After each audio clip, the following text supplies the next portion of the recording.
Welcome to the DL Gaming Podcast, the PC gaming podcast that's not so PC. I'm Bobby. And I'm Emilio. And I feel like we are officially influencers now. I feel like we've been pushing some product lately, you know what I'm saying? Like Pulsar? Like Pulsar Yeah. Lost Colony. A lot of people picked that up last week after we talked about it. Deep Rock Galactic hitting 1.0. A couple people picking that up. Yep. All because of us. Yep. Mostly you. Those are your games. You know, you have time to play online. What happened the other day, dude? I was like, yeah, let's play Pulsar. And I sat down first time in San Emilio, and then fucking my baby hit her head or something. And I was like, I got to go. Yeah. It lasted exactly that long. Yeah, it was short-lived. But yeah, Pulsar just continues to be a game that keeps on giving. Last week, I played more of it after I had talked about it. Learned how to play the engineer. Sniper put together a great video. It's on our YouTube channel. You can check it out. All of us playing Pulsar, some funny moments from that. And also just a new side of that game opened up. I found out, in my playthrough, I've become a bounty hunter. And I went to a system to try to capture someone for a bounty. And in the process of doing that, there's a faction that really hates me, and they've been sending bounty hunters after me. So while I was in the middle of doing my own bounty hunting mission, a bounty hunter came in and tried to get me. So it was this really weird, chaotic situation. It was a lot of fun, but my ship is just killing it. Like so many parts are upgraded. Like that's my experience on my playthrough. Now Sniper started his own playthrough, and apparently you can play this game where you just go around the galaxy selling biscuits. I want to talk about this. Yeah. So just think about you and your personality and how it led you to bounty hunting, and then him and his Canadian biscuit personality, and he's off selling biscuits throughout the land, dude. Selling biscuits throughout the galaxy. And that's really a way that you can play this game. There's an organization called the Fluffy Biscuit Company. Mm-hmm. I've done a few bounties for them, so, I'm familiar with them. Everybody's hoard themselves out to the Fluffy Biscuit Company they at one have point some or enemies, another. apparently. But you can get a ship where you go around and you create biscuits. It's like a little mini game where you create biscuits in Pulsar Lost Colony, and then you have to negotiate with people selling those biscuits. And there's a scoreboard, so you can see other people who are playing the same way you are, and they're on the scoreboard who sold the most biscuits. Right. Are you on some sort of bounty hunter scoreboard? No. What? There's only a biscuit scoreboard. Yeah, only for biscuits. But it's been fun because it's a very non-violent way of playing the game. The ship that you have, like it's got a something you can use to stun people, but you really can't engage in any fights. So it's completely different. When we go to a shop, we're looking for things like that reduce our EM signature so we're not very detectable. Maybe like, can we cloak ourselves? How can we basically be as non-aggressive as possible? Because all we want to do is sell biscuits. Yeah, dude. I think his new screen name should be the Sneaky Biscuit. I like that. Stealth Biscuit. Yeah. And you know what? Engineering was not as hard as I thought it would be. So, that video makes it sound like it does. Because the way he clipped it together. Well, it's a lot of stuff to learn. But once you learn it, you're like, okay, yeah, I generally get it. There's a lot to learn in that game, but once you learn it, it's not very difficult. I still think engineering is the most demanding position, but it's... Hey. Yeah. What about Flyboy over here, dude? I was so embarrassed when I hit things, dude. Because my job is relatively simple. It was just aim it in the right direction and keep the guns pointed at the bad guys. I mean, that's pretty much it. Well, I got some pretty expensive thrusters, so that thing really gets up and goes. So it can be hard to control. But yeah, when you hit something, the whole ship, throughout the whole ship, you hear that dong, and then everybody sometimes knows the siren goes off. Somebody was like, "Why are we on high alert?" Like honestly, he wasn't asking facetiously. He didn't know that I had smacked into something 50 times. Well, sometimes when you hop out of warp, you just like smack right into an asteroid or a building or something. It's happened to me a few times. So my week has been strange. It's been shitty in the way that like just everything broke down on the same week. My refrigerator broke down, so I was without ice. Dude, being without ice is... You can't get drunk as fast, man. It's tricky. It's a tricky situation. Luckily, we have a backup fridge, so we were able to save all the food. But ice has been like the major factor, so we had to go buy that. My truck broke down. It's having electrical problems. I work regular hours, so I haven't been able to take that in. Sam's phone was not working. Mine wasn't working, so we went and got new phones. That's kind of like a highlight, actually. We're going to talk about the phone later. Mm-hmm. Well, you can talk about it right now. Sure. I got the OnePlus 8. OnePlus is a new company. A new company for me. Matt, you know how sometimes, you're going to buy something, probably like you, Bobby, when you're going to upgrade your computer, do you get kind of obsessive on the research side of it before you? Oh, yeah. Yeah, so I became a fucking expert on fucking cell phones this iteration right now. Mm-hmm. This is funny because his first name is my last name. So Marquez Brownlee, I think his name is. He's like the premier cell phone reviewer on YouTube. He has like 24 million subscribers, dude. It's crazy. Wow. He just does a really good job, and the way he speaks is very plain, and it just gets the point across. Anyway, I watched his videos, the same video multiple times, dude, because I was like, anyway, he gave the OnePlus 7 Pro from last year phone of the year, and so did a lot of other reviewers. I was like, I've never even heard of this company. And basically the reason they were doing it is because they're doing what computers are doing now. What computer gamers like is high refresh rates. And the big boys aren't really doing that. Like iPhone, they're doing it, but they're not doing it the right way. So my phone is 90 hertz, but the 8 Pro goes up to like 144 or something like that. And so, and not just that, they're cheap as shit.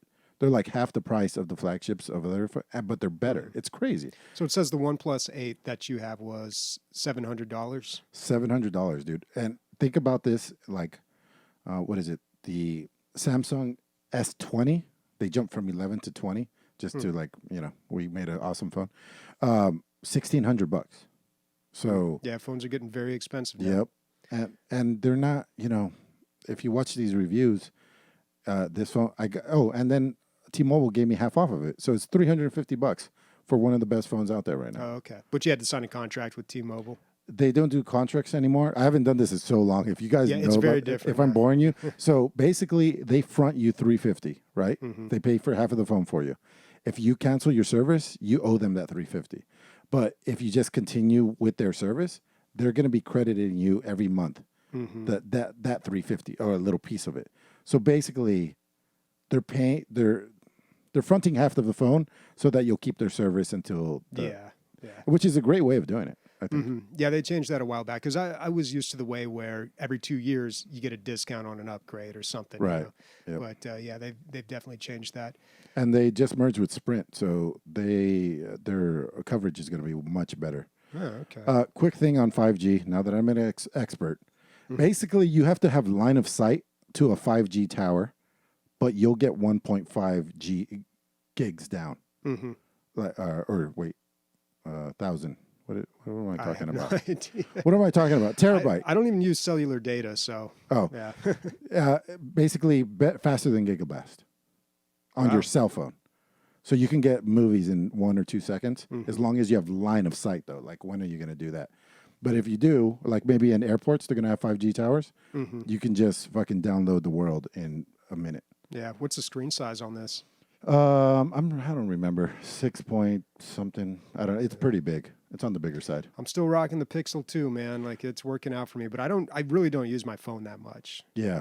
But that's why it's lasting you, dude. Yeah, it's lasting me forever. Pixel 3 was maybe my my favorite phone of all time. But so if it's not working, it's not working.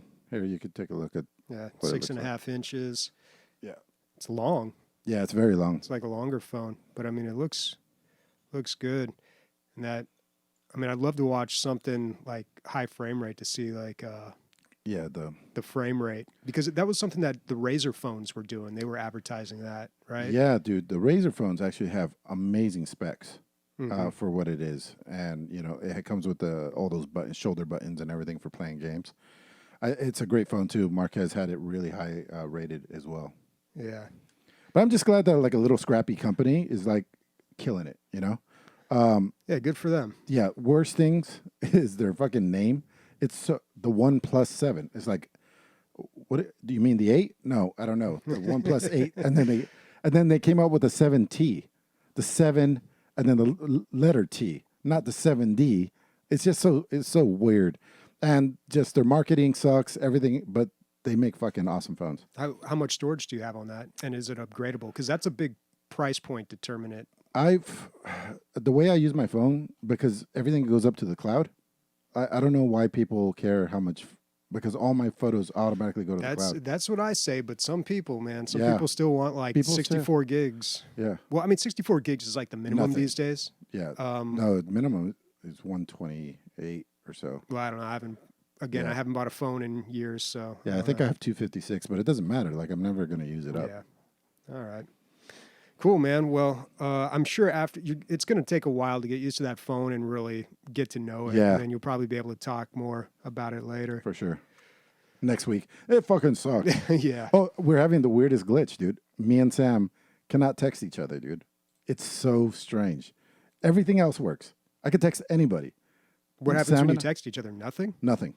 And so we called tech support. They're like, we've never seen this before. We'll get back to you in 3 days. That's weird. So weird. Oh, man. How convenient, says Sniper. I'm already sweating, dude. Yeah, it's going to get hot. All right, let me open up the doors because it's only All going to right. get worse. Well, let's talk a little bit about Deep Rock Galactic. So they hit their 1.0, their official launch, May 13th last week, and it went really well for them. They've done everything right. It was really weird to see Deep Rock Galactic on the banner on the main Steam site. I was real happy to see that. 10,000 people, over 10,000 people were playing launch day, which is really cool. There were just so many games going on. I thought more was going to happen with this 1.0 launch. I thought it was going to be a bigger, I thought there was going to be more features, but, you know, they did say what was going to be in it. So I guess, I don't know why I was surprised. And it's been a long road, like, of a lot of very quality updates, especially over the last year, I would say. Yeah, They really doubled down. really pumping out the updates and the changes. So the 1.0 launch was basically just bug fixes. It was bug fixes. It was some cosmetic DLC, soundtrack, and also they raised the level cap, which was nice. And the level cap raise was retroactive. So there are some maniacs out there that are like account level 600 or something, and it tallied up all their XP and just immediately promoted them to like legendary or platinum or whatever their class was up to. Doesn't really matter for me because all my guys are at like gold 1, silver 3, so it doesn't really affect me. But it's nice to know that there's a higher ceiling there. Yeah. But the bug fixes are nice. You want to have that game polished. When you hit 1.0, it's running very smoothly. Everything's going great. And they also had a roadmap. That's actually what I've linked here in the show notes. If you want to check the description, the roadmap is really exciting. And this is happening sooner than you think.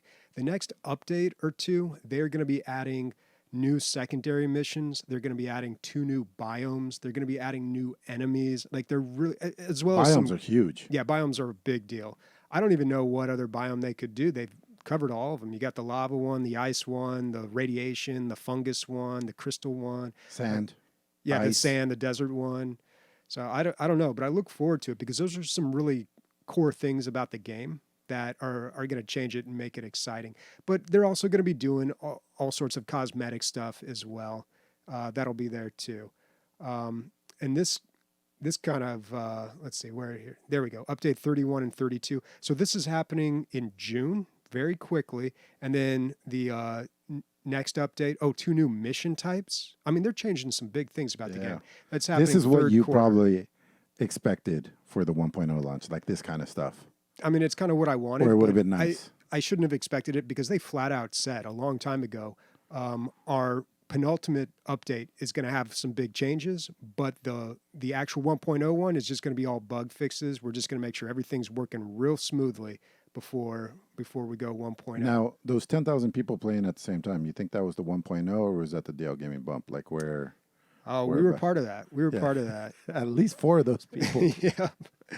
Yeah. I mean, and you know what I noticed when I was playing? Now, granted, I am playing Hazard 5s. So I noticed a lot of people playing were super high level. So I think a lot of people came back to the game for the 1.0 launch. Right. You know, like myself. Yeah, yeah. So a lot But of you people, never really left. I mean, you do your dailies and stuff, or your weeklies. The weeklies, yeah, I do. Yeah. But it's been great. You know, we've had some new people who are very new to the game, and we've been running through it with them, and it's fun, like explaining all the different things and running into all the new exciting things. You saw some new stuff in our playthrough, the treasure goblin. It's not called that. I don't know what it's called. Was it scary? Because it makes an alarming noise. Does it do damage? No. Okay, so it came right at me and pushed me. So my entire screen was its crazy face, dude.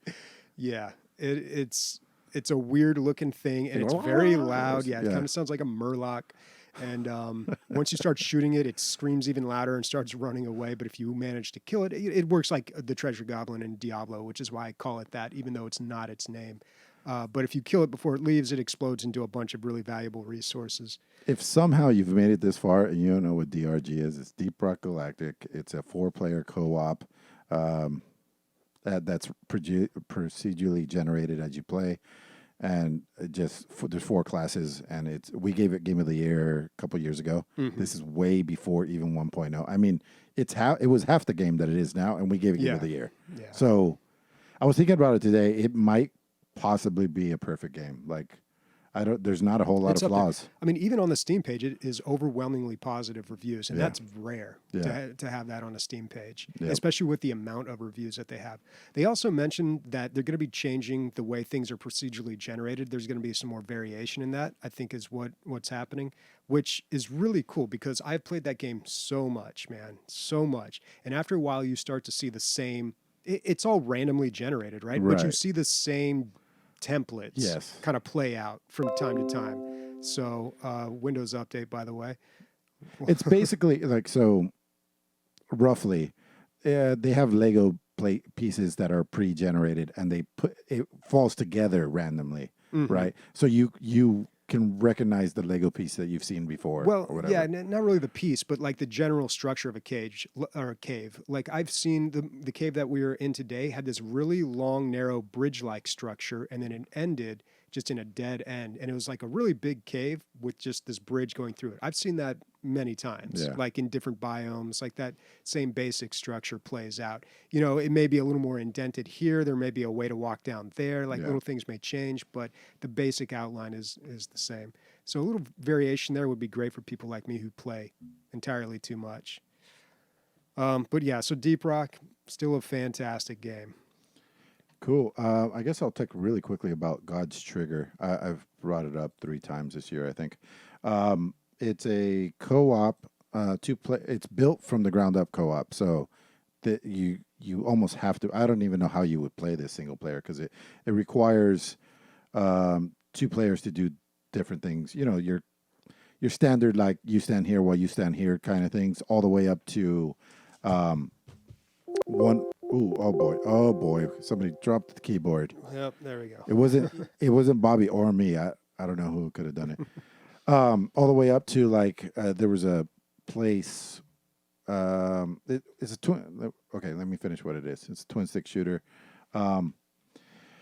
It's really fun. It's like a 80%, and you could get it for about $15.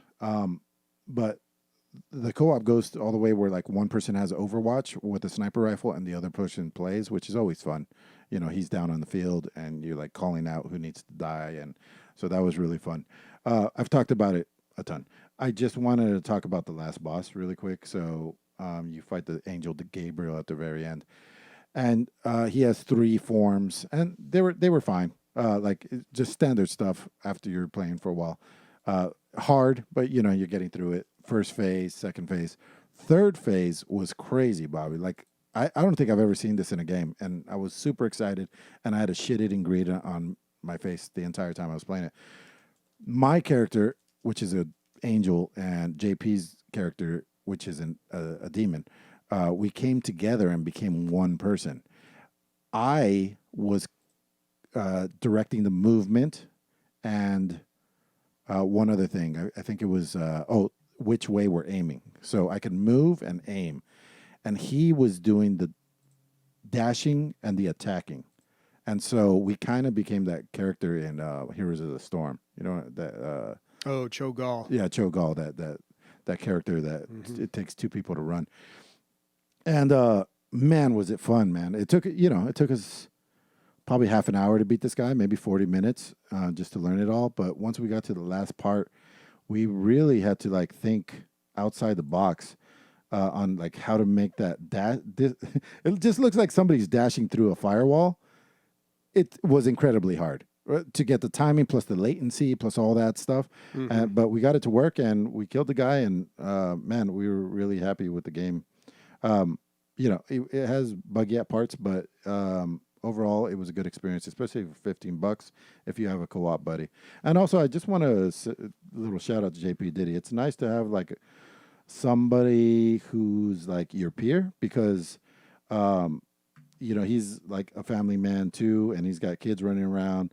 And so when we bail on each other, it's completely understandable. And we also have like roughly the same schedule. So we just co-op all the time because I can walk away and he'll understand, and vice versa, which we've both done a ton of times.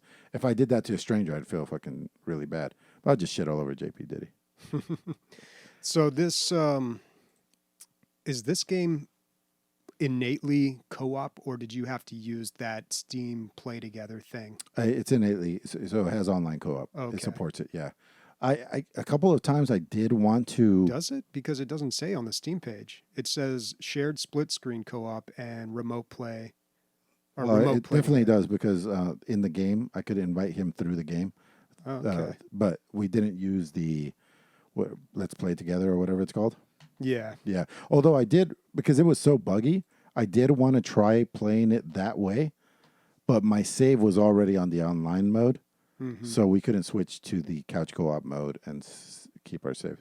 The biggest problem with the game, really quick, was that all the progression didn't really matter. We just kind of cut our way through the bosses. We never really used our special moves or anything like that.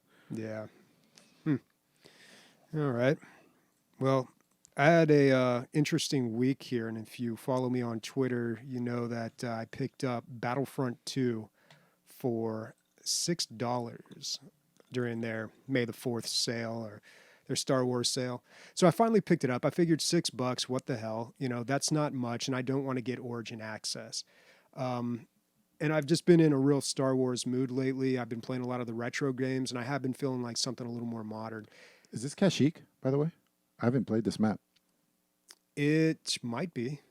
Yeah, I think it is. Okay. Yeah, this looks familiar. Thanks. So I played quite a bit of this. I got really into this game and I really enjoyed it. And I was pretty critical of this game when it came out. There was a lot wrong with it when it came out. I played the single player too. I wasn't super impressed with it. The multiplayer just, I don't know, it seemed a little boring to me and a little repetitive.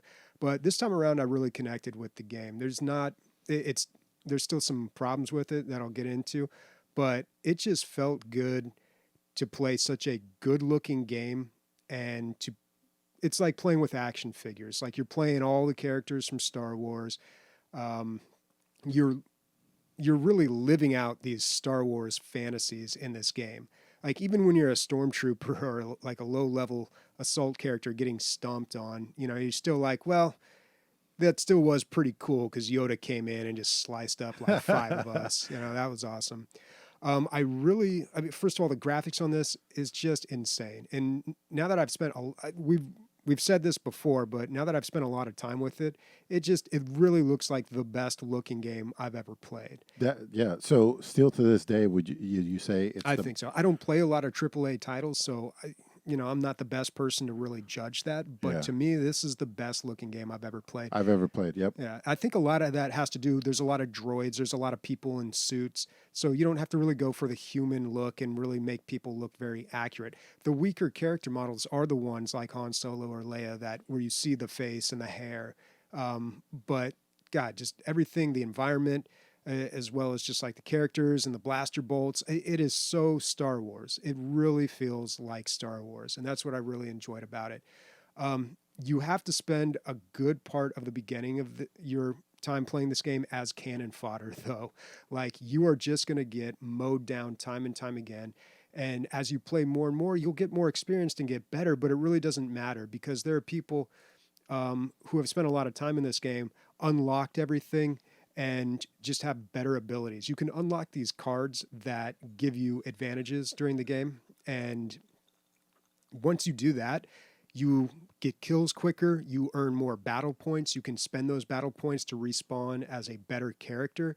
You respawn as maybe a tier 2 character, someone a little bit better. You get even more kills. Then you respawn as one of the really good characters, Darth Maul, Boba Fett, whoever. They're all in there. And if you don't know what you're doing, though, you could get wiped out pretty quick as one of them. Yeah. You have a huge advantage, but you probably had the skill to get that character in the first place. You probably know what you're doing. Yeah. Well, what happens, though, is that the game is a grind fest. That's the main issue with the game. It's very repetitive, and right away you realize, okay, I see what I have to do. I have to level up my character as much as possible so I can be the most effective. I've also got to, become better at this game skill-wise, but I also have to have the best abilities and the best cards all leveled up to the 4th tier to be able to be really good at this game. And there's people who have done that, and they can really turn things to a lopsided fight. And the majority of games that I played were very lopsided, unfortunately. What's weird is this game, you can totally tell they changed it. They changed the design of the game because, of course, this game came out and there was all that pushback regarding the pay to win aspect of it and the loot crates. What they've done now is they still have loot crates, but the loot crates tell you exactly what's in the crate. And it's basically like, I got an update or I got an upgrade for a gun that I use because I completed some sort of arbitrary quest.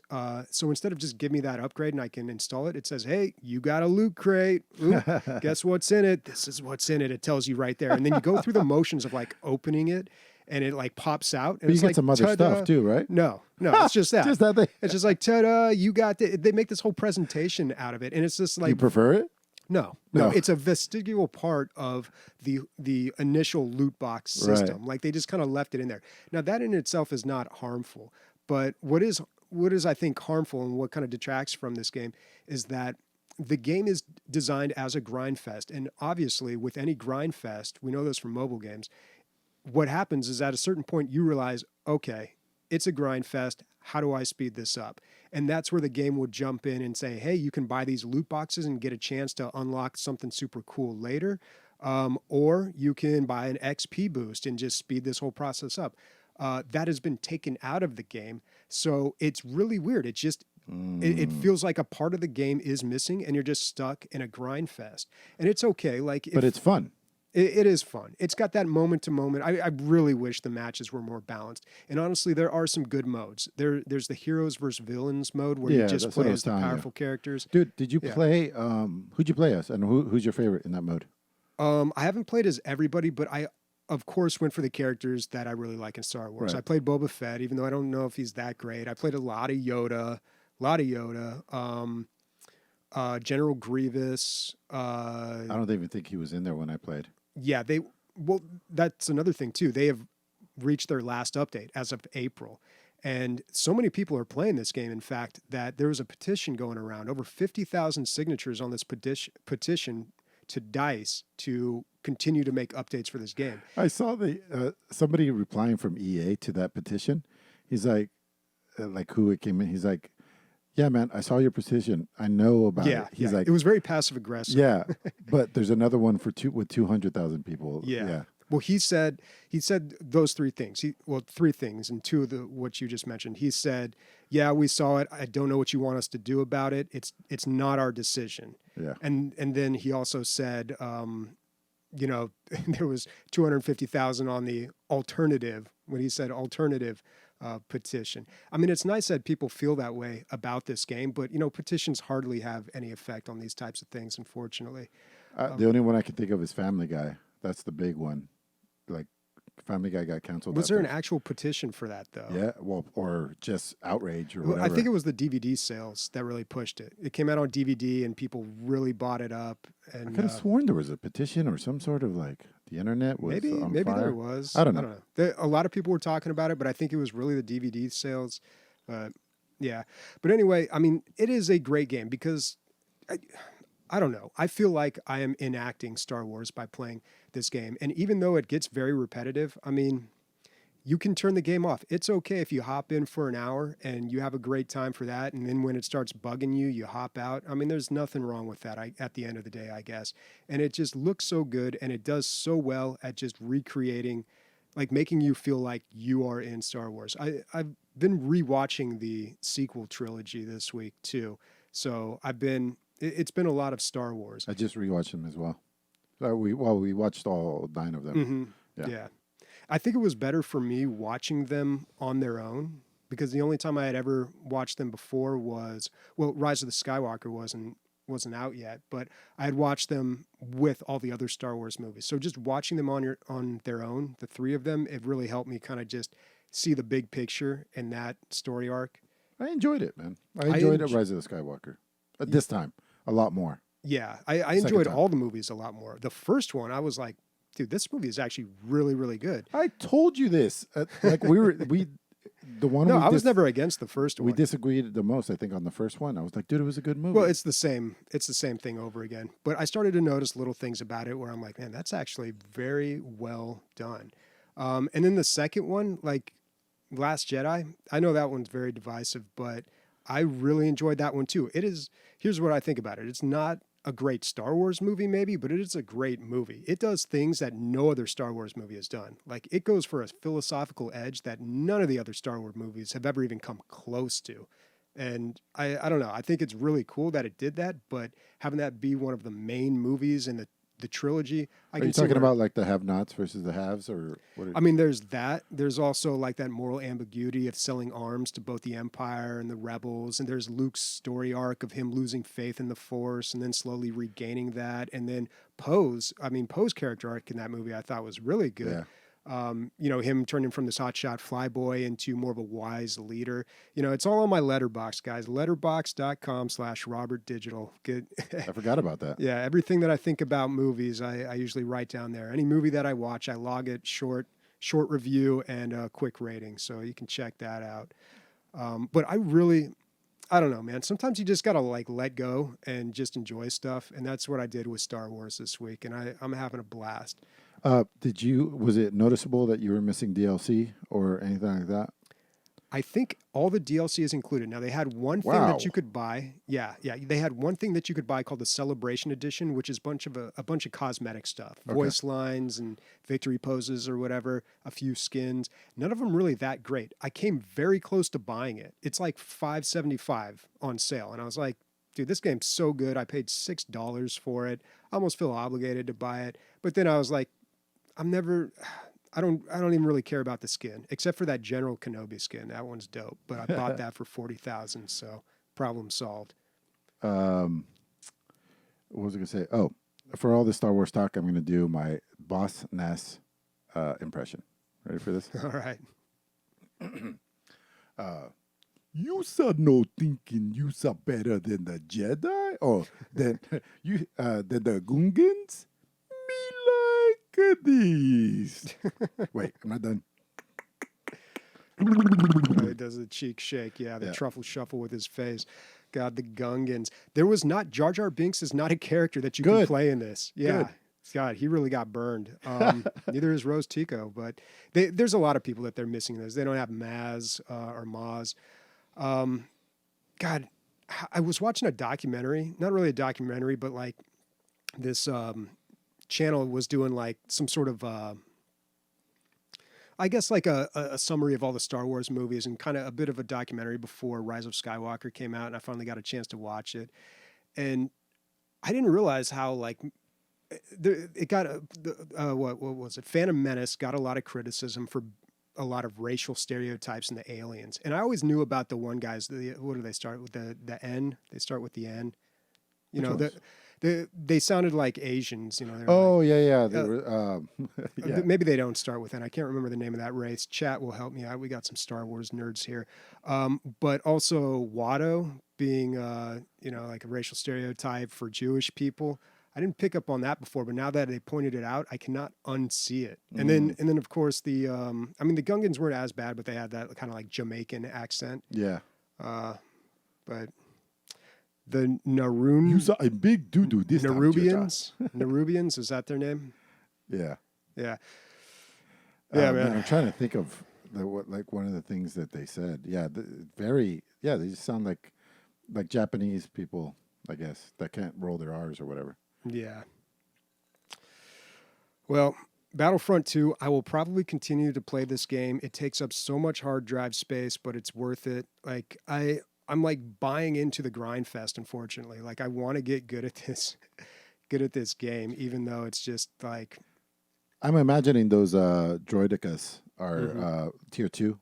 Like you have to work your way up. Yeah. They cost like maybe 1,000 or 1,500 battle points. Are you the kind to save your points and try to get a bigger guy? Or What often happens in Supremacy, which is the 40 versus 40, 40 versus 40, man, it is a like full on war. So I really wish this was my initial criticism. God, I of gotta it back play in the this day. again, dude. I haven't played any of these maps. Yeah, there's so much content. The last update was in April, so like everything's on the table. Is the Battle of Endor in there? There's got to be an Endor battle. With the I don't know if speeders and I've stuff? played it. I played this so much that I must have played it. Yeah, you can get speeders. You can get speeders on certain maps. But when I first played this game, one of my criticisms of it was I really wanted Battlefield. I wanted something more strategic. This game definitely isn't. They don't even have a map. They have a mini map, but they don't have a map where you can see like, okay, here's the whole layout of the battlefield. These are where these points are. It really is. It really is like what you're saying, like action figures, because like you just like smashing them together. the they just respawn spawn time- and smash together. Yeah, dude, the respawn time is so short in Battlefront 2 that oftentimes you don't even have enough. Like by the time you pick your character, you are like ready to go. So the respawn time is like 5 seconds. Dude, Darth Maul came into our spawn one time, and it was stupid, dude. He got like 45 kills in whatever, a few minutes. Yeah, we just kept respawning. They are so like, oh, man. And the problem is, to answer your question from earlier, the problem with saving up for those better characters, the ones that cost 4,000, like Darth Maul, there are people in there who have like the bounty hunter card maxed out, so they build battle points faster and they know exactly what to do to get the quickest amount of or get battle points super fast. So they just basically race to get that, and then they spawn. And you can only have one of those per game. So a lot of times those slots, those 4 slots, get taken up.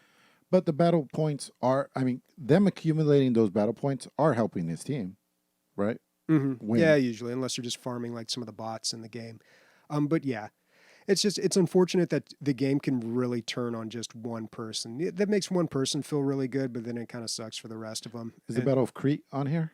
I think it's Crete with the white sand that turns red.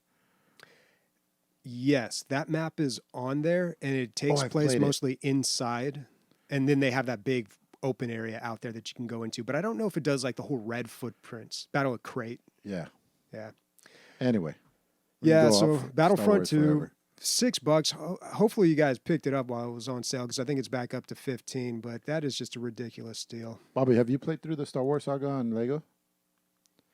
No. So we finished Phantom Menace, which was, it hits all the major plot points. Mm-hmm. But we got into Attack of the Clones, and there's a lot more like different. Like the entire first 15% of that game is all in the speeder, chasing down that bounty hunter.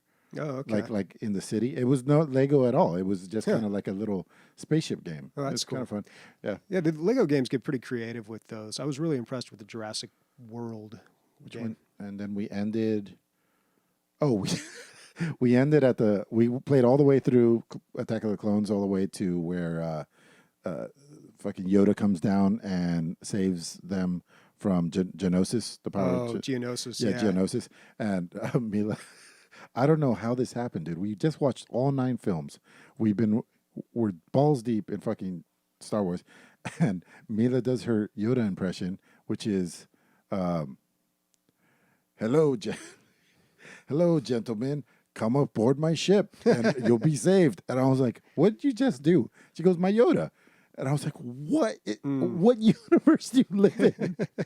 Yeah, that is not Yoda. Does Jango Fett get beheaded in the Lego? Yeah. He does? Yeah. You see his little Lego head pop off? Dude, and fucking Darth Maul gets broken in 2, and Qui-Gon Jinn gets stabbed through the chest. Wow, dude. Yeah, it was aggressive. The Lego game's getting real. You know what was great is Mila remembered my joke from that scene in the movie when we watched it. So you see Jango Fett's head roll, and she goes, "Remember, that's when you said, good thing the head didn't fall out of the helmet in front of his kid." And I was like, wow, you were listening. Wow, paying attention. Oh man, that's awesome. All right. So what else we got here? You've been playing some Risk of Rain 2? I just wanted to mention it real quick. Man, I have notes. Okay. Maybe I You should know, and I bring should them up. mention here, we have a correction in chat. It is not the Nerubians, it's the Nemoidians. You don't want to get anything wrong with Star Wars nerds. They'll come after you. So I asked Bobby to play Risk of Rain 2 with me like 3 weeks ago, and he's like, you know what? I really just don't like that game. Yeah. And I was like, I'm glad that you were honest with me, dude. It But hasn't clicked for me yet. It probably will. It's a good game. 97% on Steam, overwhelmingly positive, 20,000 purchases or something like that. We've talked about it a bunch, but quickly, it's a third-person action roguelike, a 4-player online co-op. It's $20, historically low, 14. I just wanted to talk about how I've been playing it single player just as my kind of like decompression game where I don't want to think, and it kind of like where Binding of Isaac used to be. Now this is kind of taking over. I'll just sit down if I only have a few minutes because you can't beat Risk of Rain. It's impossible. There's no goal really. The goal is it's about the journey, right? So that takes a tremendous weight off right. You can't win, and it's not built for one person. So you definitely can't win with one person. I don't think. And so it's just nice to just go in, see what items you get. Sometimes you have a good run, and then you just take it for what it is, and you had a calming run, which is completely different than the online version, where if you do have a good run, it gets to the most chaotic, absurd bullshit you've ever seen. Not bullshit, but just like there's 200 bad guys on screen, lasers flying everywhere, fucking flame. But when you're playing single player, it's just you and like 15 bad guys, and you just do your best. And anyway, I just want to say that the single player is also fun in its own way. And I initially gave it a terrible review because I just didn't get it, and now I get it, and so it works. And by the way, DRG is really good single player now too. You have this little robot that does a lot of the work, the side work. Botsco. And you can program him now. I saw that there's a programming station inside of the. Well, you can upgrade him. You can give him different skins, and he can do all sorts of things on the mission. He can light things for you. He can kill things for you. You can control right click, and he can shoot rockets at things for you. He can also mine things for you, minerals, and also like the big stuff. Like he'll go get a gold chunk and carry it back to you. He can do quite a bit. Yeah. It's very different playing a single player game. Scarier. Yeah, a lot more darkness. Yeah, one of these days, Risk of Rain 2 will happen for me. So Remanent from the Ashes, right? Yep. Is that where we're at? So, Remnant from the Ashes is 78% on Metacritic. I believe it's a little bit higher on Steam. It comes from Gunfire Games. Bobby, I want you to click on Gunfire Games, please. So that's who made it. But when you click on it, it just takes you to the publisher for some reason. But for all their... Oh, it works for you. Okay, so I guess they make the Darksider games. Can you go back? It didn't work for me. Click on, Perfect World Entertainment. That's the publisher. Once I looked at the publisher, I just realized that I like every single game that I've played of them. They make the Torchlight series. Champions Online, I have like 300 hours in. Star Trek Online is supposed to be really good, and they make this game. So I might take a look at the games that I haven't played, something called Livelock and a Neverwinter game, because they're batting 1,000 with me already. So I like supporting publishers that make good stuff. But anyway, back to Remanent, which for some reason it's one of those words that I just could not spell, dude. Just an M going directly into an N doesn't make sense in my head. I had such a hard time making notes. I don't know why. So it's $40. Historic low on Steam was $24. It's a third-person action RPG. It was really hard for us to describe this game when we put it on the radar, and then even when Ray played it, because I think he didn't play it very much. But it's a genre meshing game. So you have some Souls-like stuff in there, where like you have your campfire or whatever, the gem that replaces the campfire, and you don't get another save point until you get to the other gem. You have to get there. You have to be patient, like a Souls game. You know, you can't just spam. There's a lot of like using the right thing at the right time, kind of stuff, but not all the way. I wouldn't say completely Souls like. It's not a Souls like game because you have a fucking shotgun or a hunting rifle or a pistol. There's three classes, and I really like the simplicity here. There's the front guy, there's the mid guy, and there's the long range guy, and that's it. Like, um, oh, and the other thing that makes it Souls like is that like you're not getting all kinds of gear and upgraded all the time like Diablo. You Mm-hmm. take what you got and you upgraded the shit out of it until something better comes along, and that upgrade might be not as good as what you've upgraded already, but the potential is higher, right? So you have to make that decision. Like, do I Mm-hmm. switch to this new thing and upgrade that, or do I go with what I've been going with so far? So there's that. Um, let's see. Yeah, there's a nice mix between shooting and melee.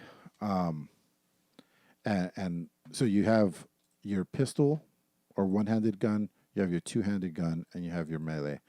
And there's just a really nice mix. Everything about this game just flows very nicely. The combat's smooth. When you're dodging things, you're actually dodging them. There's not a dodge.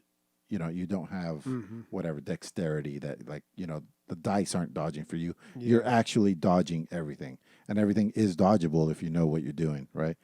Um, the very base guy, he throws like a dagger. You can see the dagger coming, and you can just walk around it in real time, and it feels very satisfying. Just that one thing, that one move. But you take that to the next guy and the next guy, and they all have their own moves, and you have to like, you know, learn each one of them and what they do, and but it's online. It's online co-op, which is unlike other Souls game. Usually these are single player. So they put a lot of different things in it because you could probably just cheese it, right? Like the first boss, let's say, he's like this big sword wielding dude.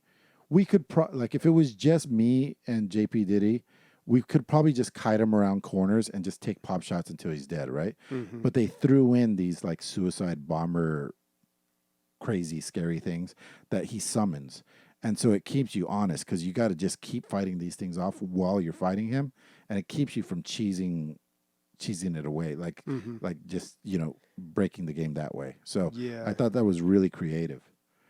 Huh. Let's see. The UI is intuitive. It just works. It's really easy upgrading. You just go, what I want to upgrade, I just upgrade this.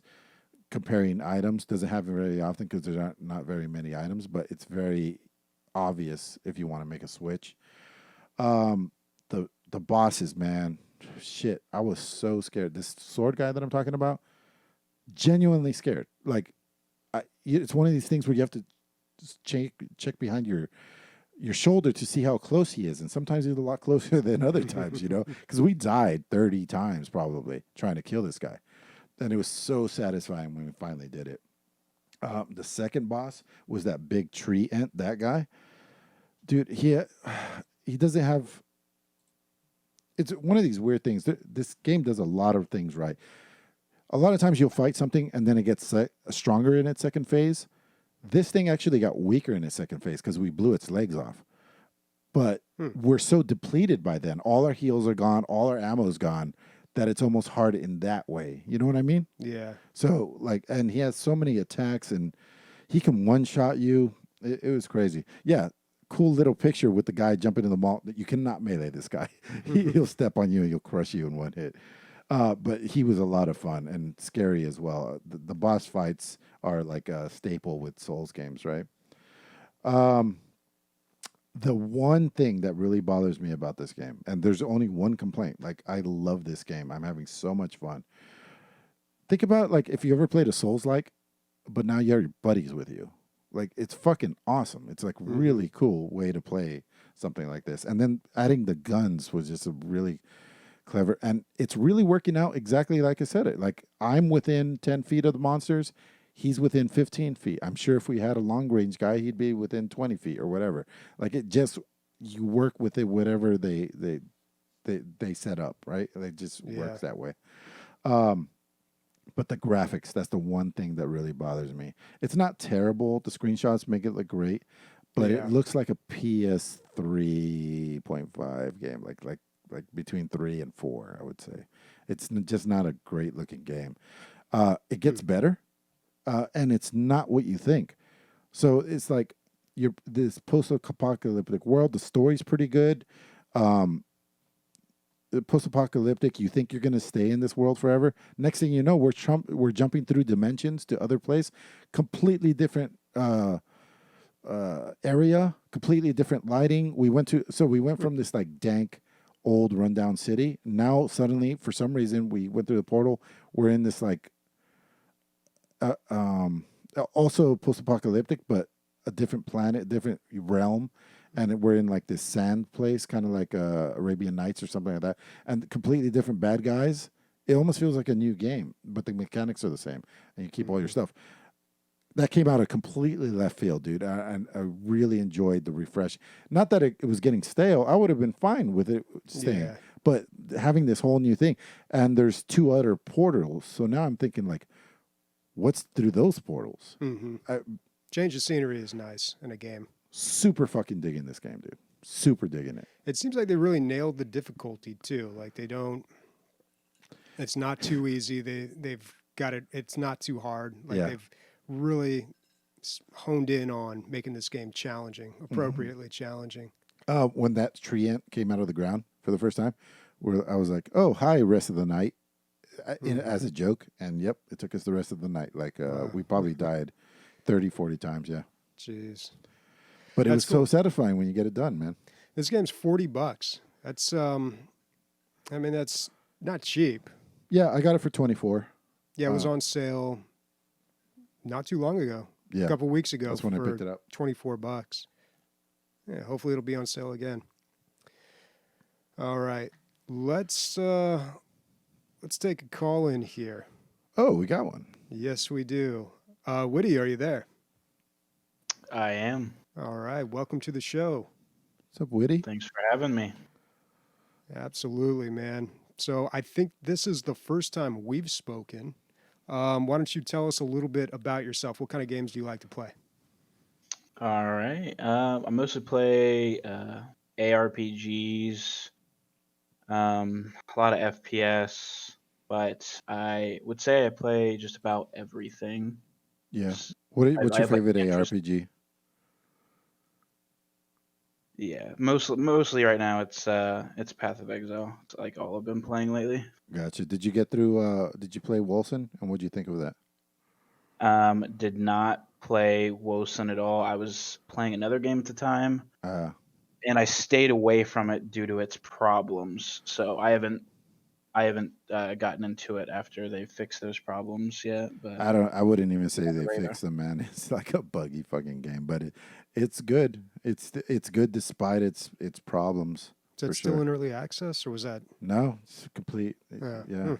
Yeah. Oh, okay. It's the best looking ARPG out there too, I think. Yeah. All right. waiting on that Diablo 4 and the Path of Exile 2. Well, you're gonna be waiting a while for Diablo 4, unfortunately, but Yeah. maybe the remaster. Are you excited about the possible remaster of Diablo 2? I mean, is it StarCraft remastered or is it Warcraft 3 remastered? We don't. It depends which Blizzard we're gonna get. Yeah, isn't that always the case? That's a good point. Well, the case now. So I brought this up to Chad. Like, I was like, dude, what's up with your company, bro? Like, what's going on? He's like, think about it. He's like, every other thing that we put out is pretty awesome. Like, he says that they're batting 50% right now. And he's like, that 50% that comes out is good. And I was like, I guess, man. Used to be 100% you were batting over there. Suddenly you joined and it's all bullshit. How long have you been listening to the podcast and where'd you find us? And yeah. So I started listening, say around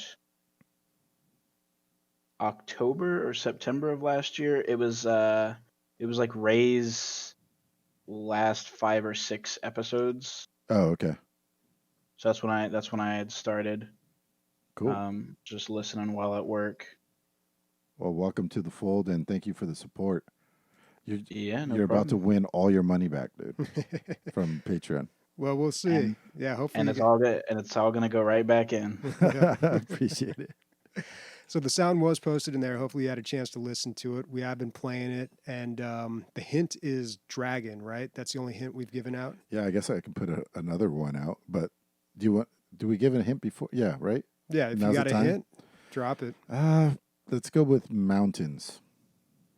Mountains? Yeah, Okay. yeah. All right, let me play that once for you here. That's loud. Right in your ear. All right. Any So that kind guesses? of just backs up my answer. Okay. Which is? Go for it right now. Yeah. Yeah, go for it. Here's the time. All right. So the sound is from Skyrim, Right. Good. and I do believe. So there's like two cases I've heard the sound. It's one in a shout that you use, and another in a shout that a dragon uses, named Alduin, which is the final boss in Skyrim. Right. Correct. I forgot what the.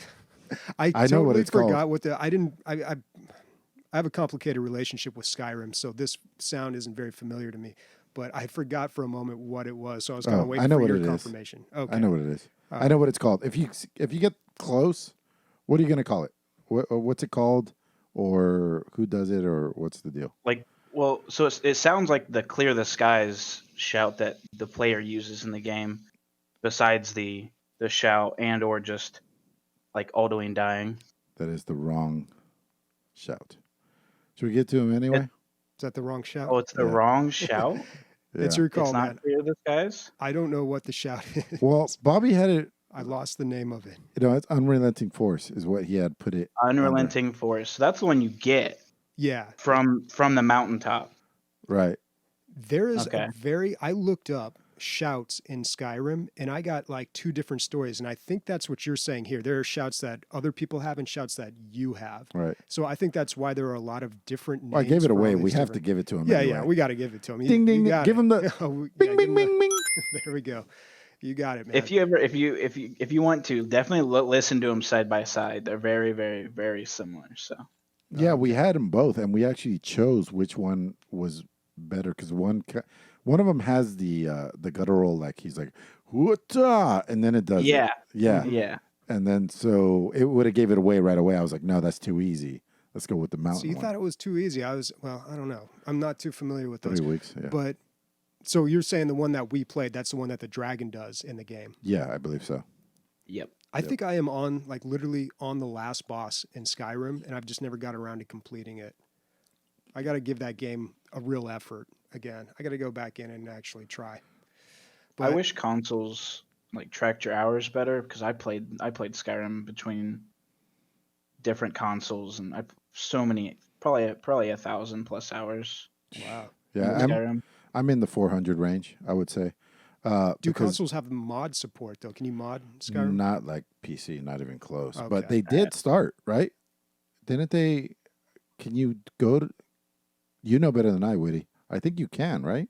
But before we go any further, I stopped playing consoles in 2014. I'm fully PC. Fuck Master yeah! Race. God damn right you are.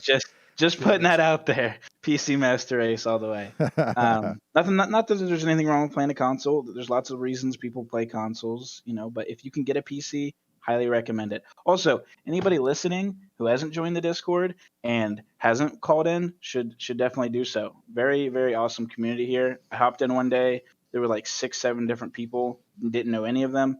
They all said hello to me and introduced themselves, and then I played a bunch of games with them. And then it was awesome. It was fun. We Thanks, drank. homie. It was great. Awesome. Yeah, the Discord's in a really great spot right now. Yeah, the way it's working, it's like, and this I only say this because you were one of the 10 people this happened to over the last 3 months. People joined the Discord, enjoyed it so much, and became a patron almost immediately. It's great, but just because they're like, Yeah, the Discord might be more popular than the podcast at this point. where everybody knows your name, like everybody just says hi when you show up. Yeah. Well, it was pretty easy to find the podcast because I just searched around Spotify. Literally just typed in PC gaming podcast, and this is like top 5 on Spotify when you type that in. So I'm glad you said that. 'Cause Sniper said we're like under 300. Oh, he put gaming. Yeah, And we're I mean, like, gaming's so large, but PC Yeah. gaming's actually a much smaller demographic of a very huge Yeah. demographic. And yeah, but we It's got hard to- bigger dicks, dude. It makes up for it. yeah, Yeah. apparently we're huge in Estonia, though. Oh yeah, We're yeah, number huge. 3 in Estonia, according to. That's one of them Baltic states. Yeah, It's true.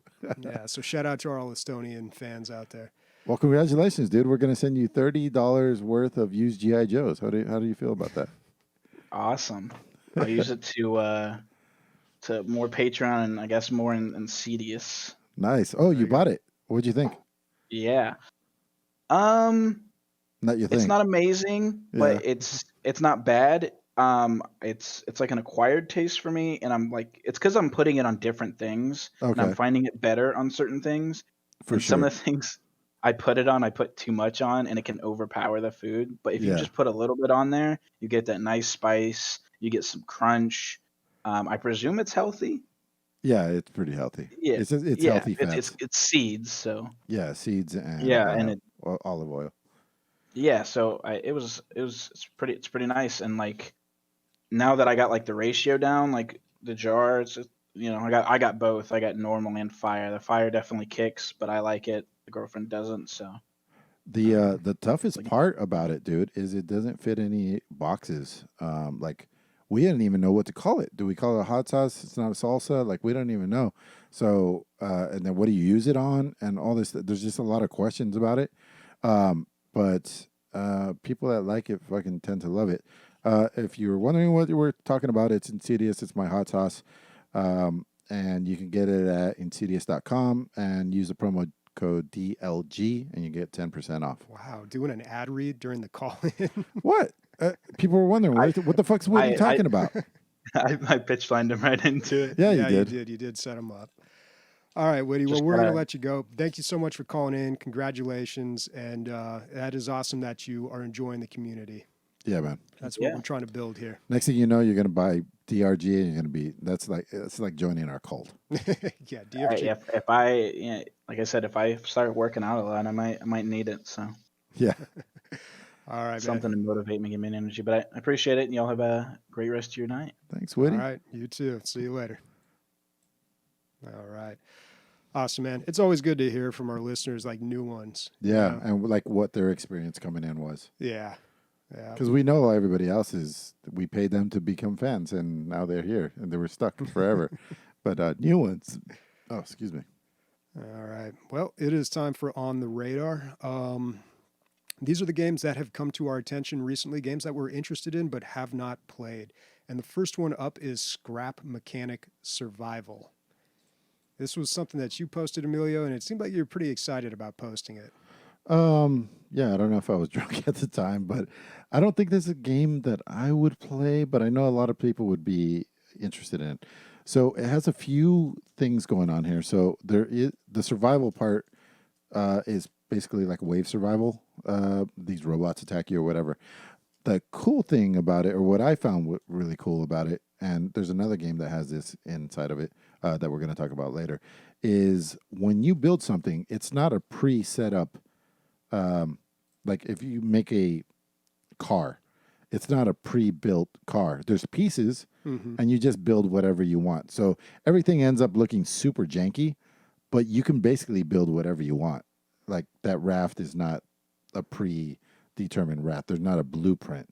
You just piece things together as you would in real life if you were an engineer, and with crazy materials, and you just make these crazy fucking buildings.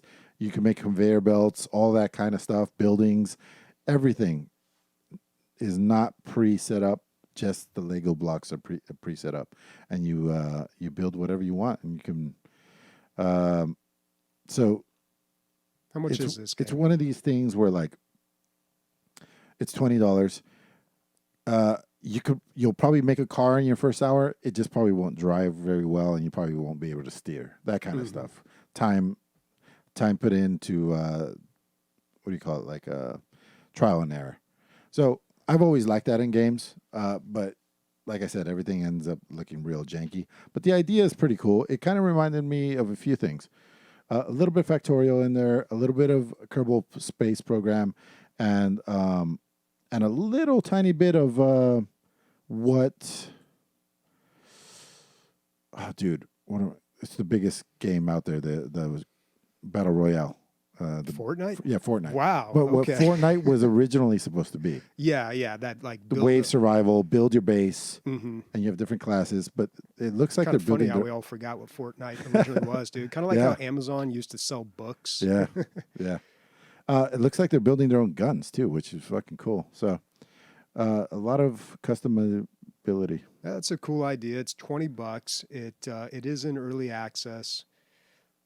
Yeah, I don't know. Axolot Games. That's the developer, and that sounds familiar, but nope, that's this the is only their game own showing game. up for them. Yeah. All right, Scrap Mechanic. All right, next game up, Tony Hawk's Pro Skater 1 and 2 Remastered. So last week we were talking about how just every game is getting remastered these days. Like that is the thing to do. it really All these is. games are hitting that age where it's time for a remaster. And apparently Tony Hawk Skater 1 and 2 are on the board to get remastered. This is an official announcement, by the way. This is not a rumor. This is happening. They announced it on Twitter. They also released a trailer for it. I only played one Tony Hawk Pro Skater game, and it was the one on the Dreamcast. And I was never really into these types of games, but I remember really enjoying it. From what I can gather, 1 and 2 were the popular ones. There were some, especially later in the series, that were not very good. But 1 and 2, I think, were the big ones. So this is probably very good news for a lot of people. Yeah, there's one like I didn't play it, but almost everybody I ever talked to fucking played this game. Mm-hmm. Or, Yeah, everybody's played a Tony Hawk Pro Skater game. yeah, except for me. But Well, if you had a console, I suppose. yeah, This is going to be on the Epic Game Store on September 4th, as well as all the consoles. September 4th. Yeah, that's not too far out. So they must have been working on this for a while. yeah. I mean, everything's done in 4K now. The textures are way better. I wouldn't say it's like a AAA game today. It doesn't look that good, but compared to the original screenshots and the side by side, it looks pretty fucking great. Yeah. Oh, yeah. Yeah. Because Tony Hawk Pro Skater 1 and 2 came out when? Who knows, 90s? dude. Yeah, probably. You know, that documentary, by the way, I think that found a distributor. So it's should be able to watch that soon. I'm looking forward to that. We talked about that months ago, I think. Yeah. Waiting or Pretending I'm a Superman is the name of that. All right. Next up, VirtuaVerse. This game, Jen's actually recommended this one, and it looks right up my alley. This is a point-and-click adventure, cyberpunk, pixel art. Done. Yeah. Done. I mean, I don't even want to go into too much detail here. I don't really need to. It's just, you know, it's all the right things. And it's been a while since I've played a point-and-click adventure game. So I'm kind of feeling ready to enter back into that world. It's $15. It's out right now. You can grab it. Check it out. See if you like it. This is like when Curse of the Dead Gods was announced, and it was like this action, our roguelike. It just looked great, and it was just had every. I was reading the list, and I was like, yeah, and it was just like bought in day one. Yeah, I mean, sometimes you got to be careful though, because they'll advertise all these different things that they know are like super hot buzzwords. And Yeah. this used to happen a lot, like maybe 5 years ago. We went through this phase where everything that came out was like, you know, Roguelike elements. roguelike, procedurally generated, Yeah. blah, blah, blah. It was all these buzzwords. And it was like, and they would always do this. They'd say, it's a mix of, and then they'd list like the most popular games in gaming history Yeah. ever.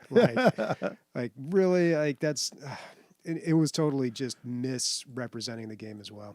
All right, next up is Sea of Craft. So this is the other game that has a lot of what I was talking about from Scrap Mechanic.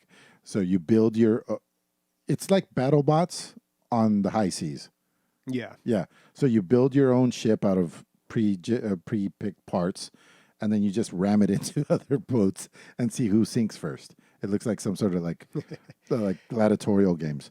But it keeps cutting away to this like grand battle with a bunch of ships, but it Yeah. never shows gameplay of that. Just Well, there's online PvP and also online co-op. So I'm not sure how that really splits up and like how I don't know. There's not a lot of details on these. The game doesn't come out till October 2020. What I've heard it described as is a mix of Sea of Thieves and I can't remember, like Minecraft, or I can't remember the other game. Okay. But it does feel like there might be some, adventure to the game. Not necessarily just constructing your aquatic boat. sea craft Okay.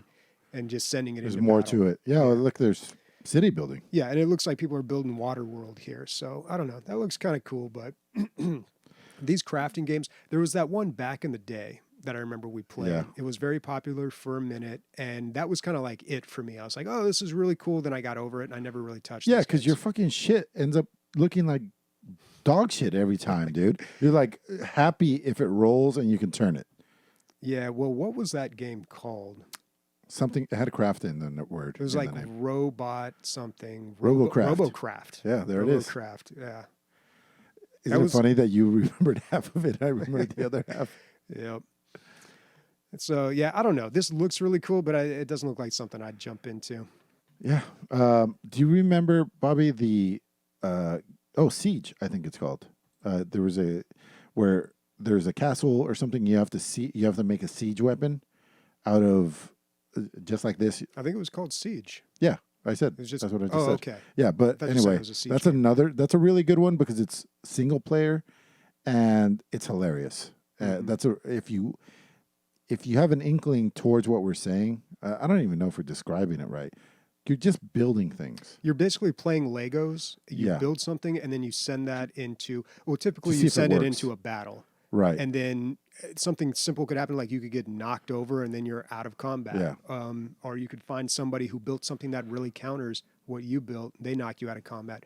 Or, you counter them. So Yeah. there's a lot of interesting things that could play out. Did you ever watch BattleBots, Bobby? Yeah, was that on Comedy Central? It was on a weird network. Yeah, it was it was on the Guy Network, I think, for a little while. Whatever that guy. I think Spike. when it originally came out, it was on Comedy Central for some reason, but I could be wrong. Yeah, but late yeah, night. where they build robots and they'd fight each other. Yeah, and there was always like, some designs just excel, and they end up. Yeah, there was like one taking where over. it specifically just it's basically people building their own little robots and controlling with remotes, and they'd send them into like a death match, like Yeah. a caged death Yeah, match. yeah. There's traps in there too. They did it again like 5 years ago. It was, I always love that shit. All right. Next up is Chasing Static. So a while ago, God, when was it? I want to say it might have been back in September. One of the very first interviews that we did was with Nathan, the developer of Guard Duty. And I really enjoyed that point and click adventure game. It was great talking to him. And he had mentioned at that time he's working on a new game, and he described a few things about it. He said that it's going to be a horror game, and it's also going to use sound, but it's going to be like an adventure game still, a 3D adventure game, very different than what he did before. And this is the game, Chasing Static. It is out right now. It is, well, it's coming soon. It's officially announced. It has its Steam page. No release date just yet. But Sick Chicken Studios, I'll check it out just because I liked Guard Duty so much. So I watched the trailer and it didn't emphasize the sound part of it. So I hope that I didn't find that it did. They describe it a little bit in some of the promotional material. It sounds like, obviously it's called Chasing Static, so I think there's going to be some sort of static noise that indicates where you should go, or I don't know. Sure, We'll but see. all I'm saying is, how would I know this based on its Steam page? I need a little more info. Yeah, on the Give Steam him a page, call, right. dude. Text him. Text him. Oh, and by the way, the guano, Mm-hmm. send the guy in that knows about Magic the Gathering. Although it was kind of nice that you didn't know, so people that don't know about it. Oh, yeah. Like, Well, that's what I had told him. If you don't know what we're talking about, our recent interview with Guano Maestro, he plays a lot of Magic the Gathering. He streams it. He's local in San Diego. We're going to have him on the podcast. Had it all lined up, but he's then, covered in coronavirus. yeah, it happened right when the whole like coronavirus freak out Yeah. happened, like March 13th or something. Yeah, You yeah. know, it was like at least the day for me where everything shut down. So we ended up just doing the interview, but eventually he'll be on the show, and then you guys can nerd out on Magic, and I'll just be lost. Bobby, what's the closest that it's hit like to you? Like, has a teacher from your school got it? A child? Have you heard As of far as catching the coronavirus, no. You don't even know anybody that knows somebody. No, my sister, my older sister works in La Mesa at a hospital, so she works with coronavirus patients. Yeah. So she showed me like a picture of how she has to suit up every time she goes in to deal with them, and it's like a full-on astronaut, hazmat, like head to toe covered kind of thing, and they gotta, when they leave, they've got to completely wash down or delouse or whatever they call that. So on an average day at my construction site, we have 800 to 900 guys there, and finally, like one of the elevator guys got it, which is So someone at your side has been exposed. and everybody knew that the elevator guys were the most exposed because they deal with everybody all day. Yeah. So they have a ton of fucking precautions. So I don't know if he got it at work, but that's like I work with that guy 20 minutes a day every day, or I did. Dang. Yeah. Now you start coughing. Oh God. Yeah, dude, it's crazy. I think we're up to almost 200 cases in San Diego. So shit's real. Speaking of Guano Maestro, though, he made a great little voice recording, little trailer that we're gonna play a little later. Okay, cool. Next up is going to be Waylanders. Let me pull this up here. Pull it up so I remember what it is. Okay, so this is a party RPG. So think like Pillars of Eternity or Dragon Age, something like that. Some of the developers from those games, I think, broke off from their regular or from their old jobs, and they made a game on their own. So this isn't.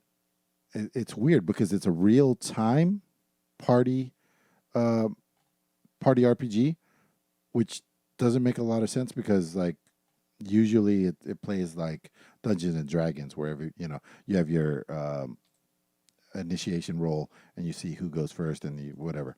But this, it's action, so I guess you can take control of whoever you want. Your other guys they just do whatever they're gonna do in every fight, but you can pause at any time and change what they would have done or whatever it is. So you can give them some strategy. Does that make any sense, Bobby? So you can like you're playing an action RPG like Diablo, let's say, but you have 4 guys in your party. So the 3 other people, you could be whoever you want in a party. You equip them, you take care of their inventory. Yeah. You probably set how they fight. But at any point, you could just pause and become the other person, or just generally give them direction on what to do. Like, go tank this guy, flank from this way, go stealth, stuff like that. Okay. So I think it's a good. Hopefully, it works out because it sounds like a really fun way to do it. Because we've talked about this before, haven't we? No, it was another game that's very similar. It has like a time mechanic as well. I don't think it was this game. But one of these games is going to pull this off, and it's going to be awesome. So, well, it's got some big names behind it. It says featuring some of the top talents who brought you well-known titles within the genre, like Dragon Age, Mass Effect, and Pillars of Eternity. Yeah. So, and the custom creation of the characters, and man, I'm excited about this. This looks really good. Okay. The Waylanders. No price on it. Release date is 2020. So. Yep. Not too far away. All right. And next up, Super Mega Baseball 3. I feel like we've mentioned this one before. Is this one officially out now? Yeah, and it's got really good reviews. And the reason I brought it up, Bobby, is because I want to say last year you were like, I really feel like baseball. And then you figured out that there's no baseball games on PC. There's no... I mean, the big one is what? Well, like Baseball Simulator, I think. No. The one on consoles, that's really good. Yeah, The Show. The Show. MLB The Show. Yeah, that's what I want. So Super Mega Baseball, I played Super Mega Baseball 2, and it is a really good baseball game. It feels like those old baseball games you used to play on like Nintendo. Like it's just got really good game feel, but it's not a simulation. No, it doesn't have the actual players and the teams. Oh, is that what you wanted? That's kind of a big part to it, especially if you're into the sport. Okay. It's got these guys that are kind of caricatures. It's an extra syllable in there I'm missing. But they got these really big chins, and it's a great game. Like, it's a great mechanically sound game for a baseball game. But yeah, it's just missing that one little element. So Super Mega Baseball 3. The little element of the entire MLB. Yeah, I mean, I guess you'd have to get a licensing. You know, that has to be officially licensed by MLB. Yeah. So I'm sure it's hard to get. But this game looks fantastic, and I know they've been advertising it a little bit. The graphics look like they've stepped up some. I'd be interested in checking this out, but I kind of feel like I didn't take Major League, what is this, Super Mega Baseball 2 very far. I didn't play much of that. I played like maybe 5 to 10 hours of it, and I was like, okay, I'm good. Check the review on this, though. I think it's pretty high, 91% right now. Not very many people, but 129 reviews, 91%. Yeah.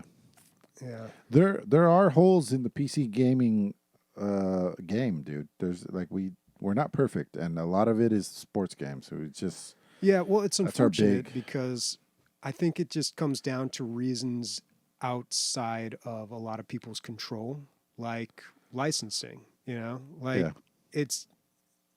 they just don't have the deal, or they don't have whatever. Like they could totally make MLB The Show on PC. Like that's not a problem. That could happen. Well, you do need a giant developer because the graphics are like, they're going for photorealism, and that's not easy. Mm-hmm. Not anybody can just do that. Yeah, but I think that game would sell on PC. Yeah, probably. But Sony, man, they keep their... If that was like an Xbox game, that it would be killing it on PC now. Yeah. Yeah. All right, last game is Blightbound. Bring it up so I remember what this is. This is so there's very little gameplay, Bobby, but like fast forward to like 80% through the video. So this is a hack and slash kind of adventure, 3-player co-op.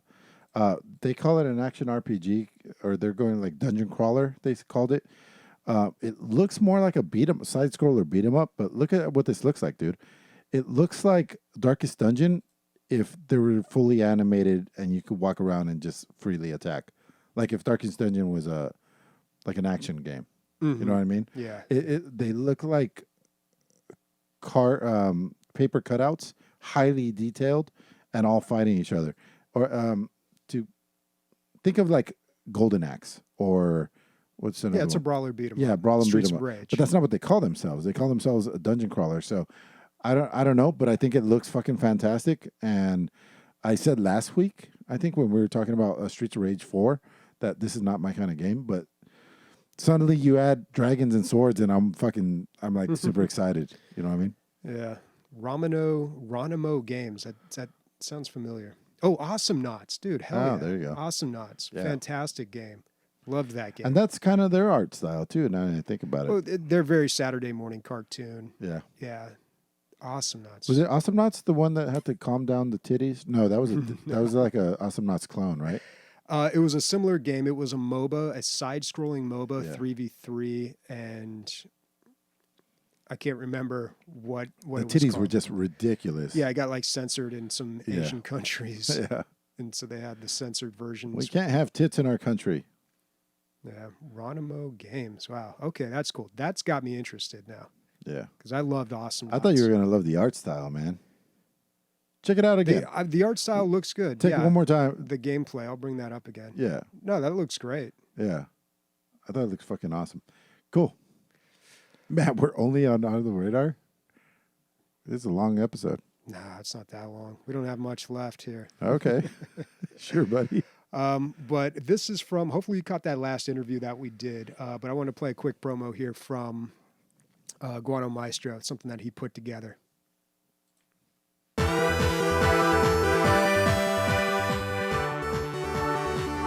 This is not it. Okay. Just let it run. That is totally the wrong. Oh, wrong thing. I thought he started it with that. He didn't? That's what I thought too at first, but then I looked at the title. Oh. Yeah. So okay. Can we find it? We'll get that in a minute here. We had the wrong one.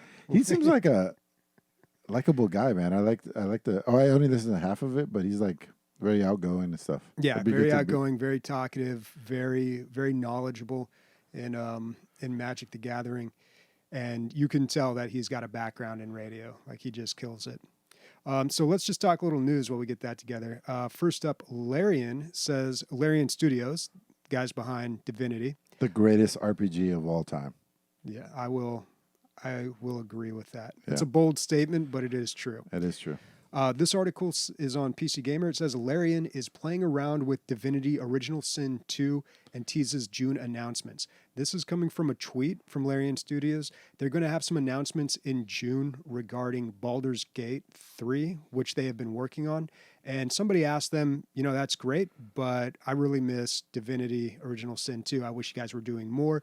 And someone from Larian responded saying, we'll have something to announce regarding that. We're playing around with some, he used the term, quote, playing around with some Divinity I wonder stuff. if they're taking something that they have learned or programmed from Baldur's Gate 3 and put it into seeing how it works.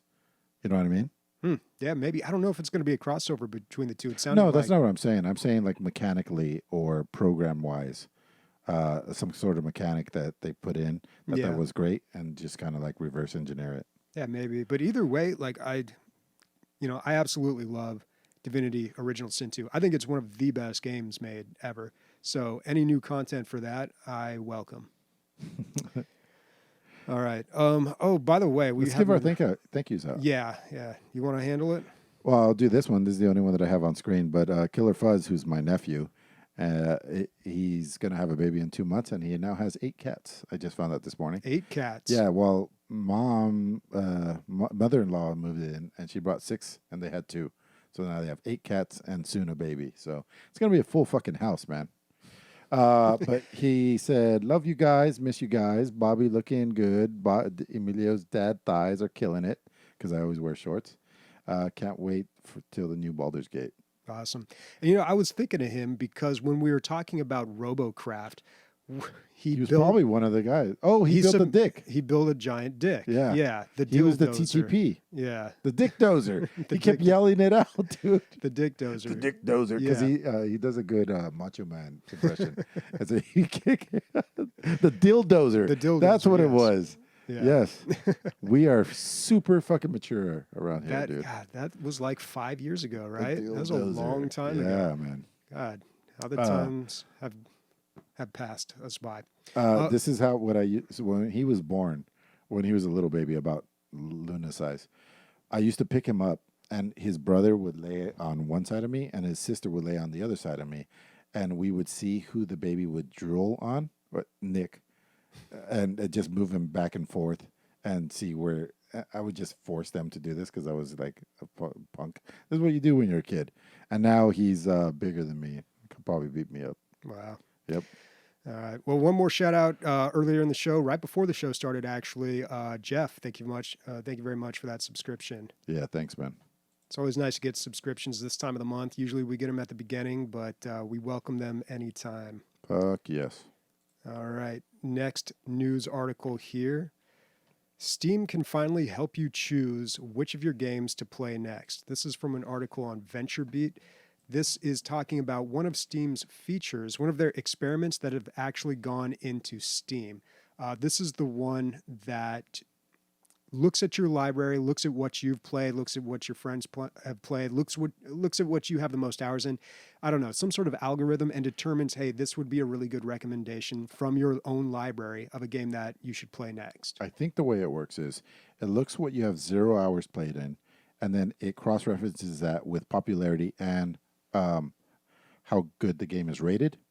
Oh, okay. And then puts it up there. So maybe something you bought and forgot about or something like that. Mm-hmm. But there are flaws. So let me just quickly go through my list. Where is it, Bobby? You linked your list? So number 1 is Borderlands 3 Game of the Year, or Borderlands period Game of the Year edition. I played Borderlands like crazy, but because I didn't play the Game of the Year edition, there it is, right? So that's nil. Mm-hmm. Adventure Capitalist is another one. Not my game. I never bought it. It's on Bobby's, but because we have family share, it sent that over and it put it on there. Which I have. I think I played the second one, and that game is. Oh no, I'm thinking of a different game. Yeah, you're thinking of a different game. But you have played this, right? Venture Capitalist. I don't think so. No. Oh, well, you own it, and it's all the way up my ass now, and I got to look at it every day until I play it. You can right click and hide, so I did that to Borderlands. Oh, that's good. Yeah. And the third one is Sanctum 2, which Sanctum is one of these like original Steam games. I remember it being on Steam Sanctum forever. And basically what it is, it's a tower defense game where you also have a first-person shooter. You set up the towers, then you defend in first person, and then your towers help you. Yeah, it's like Orcs Must Die. Yeah, very close, very similar, like a proto Orcs Must Die. But 2, I bought it and never played it apparently, and it has really good reviews, and it works. Like I want to play this now. It's a even good though game. It's super dated. Do you specifically remember 2? Mm-hmm. I played 2. Yeah. Oh, okay. And I believe they introduced co-op on 2. So, yeah. So I might check that out. So there was one good one in there. Yeah, there's one good recommendation. It's not without its flaws, is what I was trying to say. No. Well, my problem is I have such a big library. I have 7,000 games in my Steam library. 5,000 or 6,000 of those are just garbage games. Yeah. So of course, whenever anything like this happens, it always recommends just some real crummy games. So but it shouldn't, because it goes off of like user review. Well, the games that it recommended weren't absolute trash. They weren't asset flips. They looked like, okay, they might be kind of good, but they had like 3 positive reviews or something. So yeah, I didn't get very many good recommendations from this. Not really working for me, but that's kind of my fault. Anytime this happens, my library screws it up. Yeah, Bobby always has like weird complaints that only apply to him. Like, yeah. Oh, this fucking friends list shit. First of all, you can only have 7,000 friends. And that's bullshit because, and the other thing, what was it? Something about like certain games won't work because they load your friends list from Steam. Rocket League lags constantly because there's too many people on my friends list. I pared it down though. I actually only have like 70 people on my friends list now. Yeah, I got rid of all the unknowns. The Russians. Yeah, a lot of Russians. But I don't know. That is a cool feature. I'm glad that they put that in there. Maybe it'll help some people. Most notably, Warconius was like, I think he completely forgot that he bought Dying Light. He's been playing it and he loves it. He's like, this is such a cool feature. Yeah, so that was a great game. I came in very late to that game, but really enjoyed Dying Light. Yeah. And man, 2's been pushed and pushed, I feel, back. It has. All right. Next article. Unreal Engine 5 is due early in 2021. I feel like we already talked about this but that was before the show. So Sony basically paid Unreal to show their demo off as a PlayStation, not exclusive, but like this is going to be available on PlayStation 5. But obviously, it's the Unreal Engine. It's going to be everywhere. If you think about like really good looking games right now, they're usually Unreal 4. Doom Eternal. That uses id Tech. Oh, id Tech. Yeah, they have their own engine. But Unreal 4 is a very attractive engine for a lot of developers because of how it's priced. And I know they're making changes to this too, right? So we'll get into that really quick because it's just one line. Until you, as a developer, make $1 million in revenue, they're not going to charge royalties. I think it's a fantastic idea. Ideally, that's enough money to cover your bases. So until you make $1 million in royalties, that's revenue. Yeah. That's when they start charging you. Yeah. And before, I think the way they did it is they just took a straight cut of all revenues. I think they did have something that was like indie friendly, but I forgot how it worked before. And the other thing is they give it free to fucking gaming schools, which is really smart. Then everybody learns how to use it. They're taking the Adobe strategy. But it's not fucked up, dude. Like, it's a quality product. It works, and now they're just trying to figure it out. And now this new system is fantastic, man. I just hope. And hopefully it'll be more attractive to indie developers because that's really where it suffered. A lot of games used that engine, but they were like those AA games. Maybe not even AAA, but like they were fairly big games. And Unity has always been super attractive to those indie developers, right? Just for that cost reasons. Yeah, even for us, like when we have to pay for monthly for something, like that's a huge thing in our overhead, and it might affect the overall quality, just because we're a grassroots kind of situation, Mm-hmm. and even way more for an indie gaming company, because this is their after hour. They're done with work. They go home. They don't have much time they can put in, and they let alone money on top of being able to use this. And then I think it's just great. I think it's great that like anything that helps indie developers, because we've said it over and over and over, that's where the good ideas come from. That's where people take chances. And now if they can take chances with graphics, it's better for them, because there's a better chance that they're actually going to make money. On top of that, if you watch their demo, they have two key features that they really try to highlight. And if they do what they're saying they're going to do, or if Unreal 5 has what it says it's going to have, it's pretty incredible. So first of all, lighting's going to be super easy. You just set the light and what reflectiveness each component has, and the engine is going to do the rest. So it takes away hundreds of hours of work of how lighting's going to work and how reflecting and all that stuff. Hundreds of hours. And the other one is even better than that. It's called Nanite or something like that. And this, if they do this, this is crazy. So the biggest problem with like these kind of games is how many polygons do you put into something versus what hardware it's going to run on. How do you put a slider in the game so that somebody with very low hardware can lower the polygons so that they can run something smoothly? Or if they have a monster rig, take the polygons all the way up, and then you could make it look beautiful. And so games always play around with this. According to what they're saying is now Unreal 5 will have just this is how much it takes, and you can put an almost infinite amount of polygons in, and it's not going to cost more per polygon anymore. It's almost like if you're running the program, that's good enough, and it's not going to chug when you hit that room that has all these particle effects, because now you get it basically for free. So a little more of a level playing field, I guess, would be Yeah, the analogy. it's hard to explain. I hope I'm coming across right. But yeah, well, this is all very technical stuff that is beyond our understanding. But it's a new engine. That's always a big deal. I'm sure there's going to be a lot of improvements, and it's always a good thing. So I wonder when we'll start seeing games on this. Yeah, well, it says full release in 2021. Unreal 4 is at Unreal 4.25. So 25%. Which, by the way, that's the engine that Deep Rock Galactic runs on too. Yeah. I think they're 4.22 or. So the takeaway of this for me, and a big proponent of indie games, is one, it's taking the financials out of using their engine. Two, it's saving time with the lighting. And three, they don't have to worry about what can run on what and how much if they're just running this. So it's really good for smaller developers. Yeah. That also sounds really good for consoles as well. Yeah. All right. Oh, wow.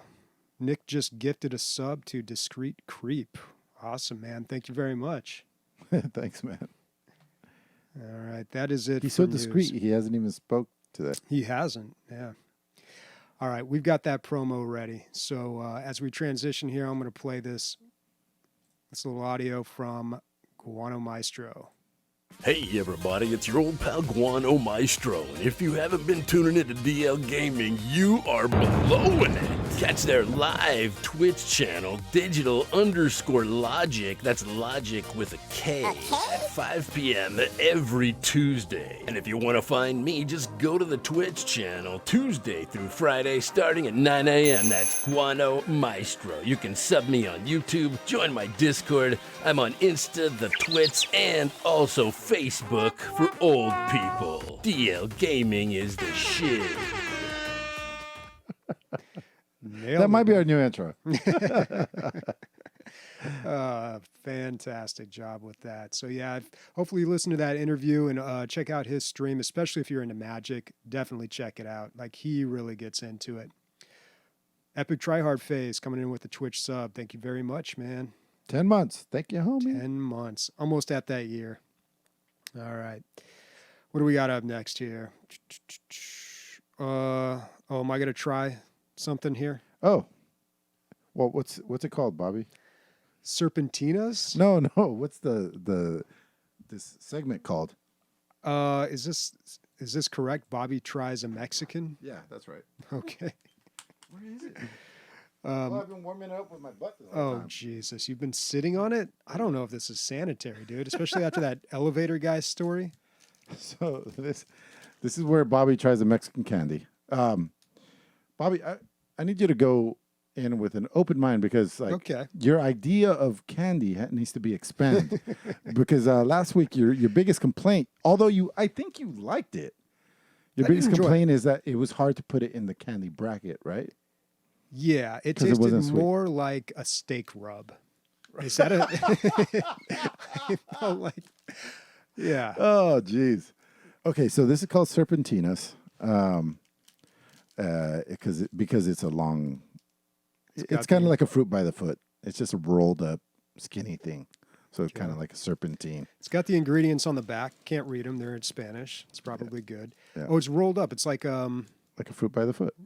Yeah, very narrow one. Yeah. Okay. Yeah. And it looks like pepperoni. And it tastes like, let me get a good bite of this. Really get in there. Okay, there's a grittiness to it. Yeah, it has. I feel like there's some dirt on it. It's a familiar taste, though. Yeah. What if I tasted like this? I don't know. I haven't had one of those in a while. I would say it's probably tamarind. Yeah, maybe. It does taste more like candy. It's sweet. Mm-hmm. It's really the texture, though. I like it. It's like a fruit by the foot, right? Isn't it kind of like a fruit roll up? A fruit roll up. That's where I was going. Yeah, but it's not as gummy. It doesn't feel as gummy. It's a little more tough. Yeah. It feels like maybe a root or something. And there's a distinct grittiness to it. So if you're looking for like a pepperoni like root, then you've found your guy, dude. It's Serpentinas.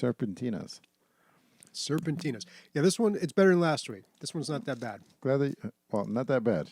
That's about as good as it gets on Bobby's delicious scale. Yeah, I'm a sweet and sour kind of guy. So when it comes to candy, so I don't know. Do they have sour Mexican candy, or they just don't do that? It's no, they spicy. do. Okay. Well, it's always with spice though. Yeah, sour spice.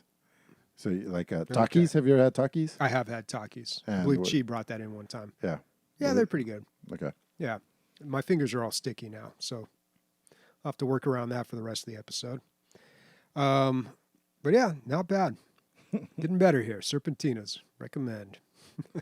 Next week, you're getting salsa Getty. Okay, that... I don't know. All right. Boo Boo Lubus? I don't even know what that is. Sam is recommending Boo Boo Lubus. Okay. All right. Listener questions. We've got 3 of them. Let's get through them. First one from Cami T. You're given the task to create your own game. What is the genre, setting, and plot to your game? Jeez. This comes up about once a year. Yeah, we get this question a lot, but it's good because I think the answer is always different. I think the last time I said, I want a Star Wars game that's tactical turn-based. That's never been done before. That'd be a good idea. Dude, bot. Yeah. How great would that be? Yeah. Being realistic, I would like to make a twin stick shooter, because that's just what I play a lot of the times, and I feel like mechanically it's actually doable. Like if somebody out there who makes games wants to do this with me, we could do it. But anyway, yeah, it'd be like a twin stick shooter. I don't think we could get the Star Wars license realistically. But yeah, I would like to put my own flair on roguelikes, and see, use a lot of the stuff that I liked. Or either that, or I know that Brawlhalla is supposed to be really good, But PC is still missing their Smash Brothers. I always wanted to import the Smite characters into a Smash Brothers type game, and I thought that would be really good because it's already all the abilities and stuff are already there, and I think they would lend themselves really well. Yeah. All my all my ideas are Star Wars related, just because I'm kind of on that kick right now. I'm like, I want a Star Wars Pulsar game. I want a Star Wars Gears Tactics game. Like a smuggling game, right? Is what it would be, I would think. yeah, you could do smuggling, or you could be a bounty hunter, or you could just work for the Empire, or who knows, man? Like limitless. But the problem is with that license, you're never going to get those really unique games. Pulsar is a fantastic game, but that game is for a small amount of people. You know, it just is not. It doesn't have broad appeal. Have we reached out to them? I think so. Or him? The kind of like Golf It, the developers are very elusive. They don't and almost to the point of secretive. Like they're always on the putt-putt field and you can't find them? Or what do you mean? I think nobody really knows how many of them there are. There's no pictures of them. They're always wearing masks. Yeah, they may not even exist. Who knows? Like it's who knows? But yeah, we are trying to get a hold of him because I'd love to talk to him. Killer, just ask the question, man. Yeah, just type if you got a type question. Type it out right now. You're already distracting us with your incessant fucking typing. Yeah, if you've got a listener question, you can ask on Discord, or if you happen to be in chat. Sometimes, if it's appropriate, we'll answer it. Yeah, well, by appropriate, I mean have a dick in it. Yeah. All right, next question from Warconius. He edited a question from last week, so this is his version of it. Where do you guys see the podcast heading in years to come? With Emilio gracefully gliding to 50 and the dad jokes becoming more awesome, how do you keep the podcast sophisticated and mature and keep away the younger audience? We keep doing what we're doing, buddy. Yeah, we just keep on trucking. Yep. Easy as that. Boom. Next question from Lotion. What are some cutscenes that have stuck with you for life? For example, I'm certain Emilio gets goosebumps every time he spawns in The Binding of Isaac. Cutscenes, spawns. Oh. They do have cutscenes in Binding of Isaac, don't they? Yeah, in between levels, there's like these little tiny, 2-bit fucking cutscenes where like Isaac will lose his pants and somebody will see his dick and they're all making fun of his little dick or whatever. Or like he'll poop and there's no toilet paper. Those are really funny. But cutscenes, so I would say like Blizzard has always done the top-notch shit. Like they do Pixar level stuff. Especially now, yeah, with Overwatch. The Overwatch stuff. Those aren't even really cutscenes, though. I mean, those exist outside of the game a lot of times, at least in Overwatch. Yeah. I mean, they've had fantastic cutscenes in World of Warcraft, Warcraft 3. Like, those are some great cutscenes. The Classics, a little old. The few times, this is kind of losing it's not done so much because it's kind of cliche now, but there's a few things where, like, the cutscene will go straight into the game and the graphics don't change. Yeah. Those were like, what the fuck? And dude? the game that I always remember being popular for that, maybe even popularizing that, was Metal Gear Solid 4, where the gameplay and the cutscenes just blended right into each other. Yeah. And of course, that had a big story. That was kind of like the old Snake. I know so little about Metal Gear Solid, so it doesn't make any sense, dude. There's like, yeah, it's pretty wild. Yeah. But I remember it was like he was really old, but I don't know, he's coming back to do one last mission. There was something very nostalgic and very sentimental about that for a lot of people. So I remember Metal Gear Solid 4 being like a really big deal. So Injustice started to put it together. I really like that. Fighting game stories have always been dog shit. It's just like, it's really hard to do. Oh yeah, fighting games, they have the worst cutscenes. Until Injustice kind of started making it better. And then Injustice 2, I wouldn't say perfected it, but then Mortal Kombat X came out and they improved on it, and now Mortal Kombat 11, like they have this formula that they're using, and to be able to put a story into these things, just like Marvel vs. Capcom Infinite, I played it just for the cutscenes, and I thought it was pretty entertaining. I feel like we're always grading those ones on a curve. I haven't played any of the newer ones. It's definitely on a curve. The last one I played, I think, was Mortal Kombat 9. Maybe it was 10. I don't know. But I remember it just being abysmal. But, what are you supposed to do in a fighting game? Yeah. Well, no, it's good now, dude. Try one out just for the fun. Okay, I'll try it out so I can actually have an opinion. And I know Injustice has been the game that people have always talked about there being an actually good story there. I forgot to bring up this last week when I was talking about Jedi Knight. Sorry for so much Star Wars in this episode. But one of the things I really liked about Jedi Knight versus Jedi Outcast was they had cutscenes that were actual real life actors, live action cutscenes. They had somebody, Jarek. A la Red Alert. Yeah, just like the old Command and Conquer ones. The Command and Conquer ones were Wing super Commander. cheesy, and they, kind of winking at the camera, and they'd bring in celebrities, and those were a lot of fun, and I do enjoy those. But they played it pretty straight-faced in Jedi Knight. Like, they had someone dressed up as Kyle Katarn. They had someone dressed up as Jarek with the face makeup and everything. Like, they really went for it. And they stopped doing that in Outcast and Academy. And I kind of miss that, as cheesy as they were. But I still do. I mean, those cutscenes, they are burned into my brain. Those ones I just always remember. Bach, the Twi'lek, like, had this maniacal laugh. Like, just some great stuff there. Low budget, but check out Jedi Knight cutscenes, man. Good times. Dude, I know there've been other cutscenes that are just like crazy, but I can't really think of any. Well, Behemoth always has really good ones too. Like, those are great just because of what's his name, the announcer. And the art and his the art voice style. just go together so well. Dude, one of the games that got away. One, I always say XCOM 2, and the other one is the Behemoth game where it Battle was Block Theater. Battle Block Theater. I Yeah. didn't play it enough. No, that one I played the shit out of. The one where it was like Oh, a real-time strategy. not a real-time Oh. strategy, but I Tactical know. turn-based game. Yeah, where they had the hexagons. Yeah, I didn't play that nearly enough.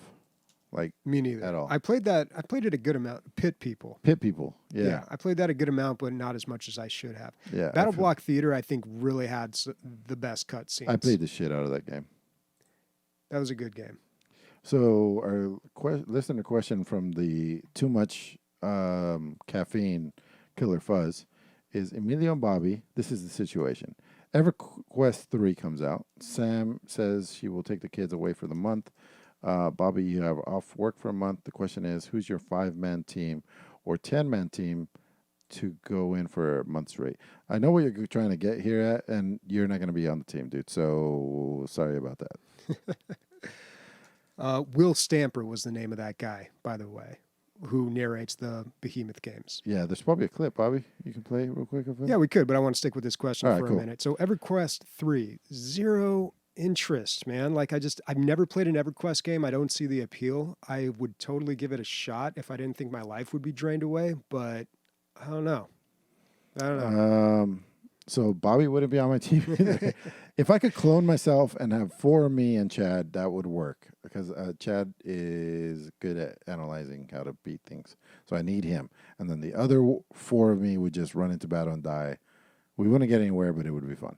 Okay. So that's what I'm going with. All right. We got a last-minute listener question here. I don't know if this is for real or not, but what do you think? This has come from Lord Vrack. What do you think about Flash Season 6? He said, wait, I heard that they will try to make it a game. I haven't watched The Flash. That game, or that TV series, is super popular among my students, though. Yeah. Like, all the Oh, boys. really? Yeah, love The Flash. Oh, wow. It's been out for a while now, and it's been pretty consistent. Like, they're very into that show. That's a really popular show. Never seen an episode. Daredevil's really good on Netflix. Oh, okay. But it was weird, dude. So Netflix was doing really well with the Marvel IP. And then as soon as Disney bought it, it cut all of their shows that were doing really well. You know what I mean? Yeah. Because like it switched hands, even though Punisher and Daredevil were fucking kicking ass, like really, really good. And that even had a spin-off of those. But it all got the kibosh because Disney came in. Mm-hmm. All right. Well, before we end here, we've got an audio clip from Livingston. You've probably seen him around on the Discord. He was part of our crew on Pulsar Lost Colony, so you can see him in that video. And he is one of our patrons. And when you are a patron of the $10 tier, you can create an audio clip that we will play on the show.